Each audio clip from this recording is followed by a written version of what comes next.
1 whole chicken, 3 to 4 pounds. 2 tablespoons of olive oil. 1 teaspoon of salt.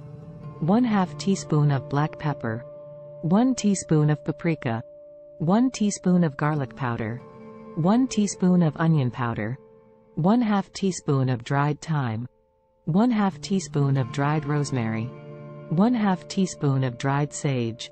1 lemon, sliced into wedges. Instructions. Preheat the oven to 400 degrees Fahrenheit, 200 degrees Celsius. Remove the giblets and neck from the chicken cavity and discard them. Rinse the chicken under cold water and pat dry with paper towels. In a small bowl, mix together the olive oil, salt, pepper, paprika, garlic powder, onion powder, thyme, rosemary, and sage to create a spice rub. Rub the spice mixture all over the chicken, including the cavity. Be sure to get under the skin and inside the cavity as well. Place the chicken in a roasting pan, breast side up.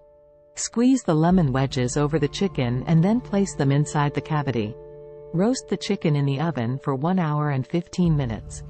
Or until the internal temperature of the thickest part of the chicken reaches 165 degrees Fahrenheit, 74 degrees Celsius, when measured with a meat thermometer. Remove the chicken from the oven and let it rest for 10 to 15 minutes before carving and serving. Enjoy your delicious roasted chicken.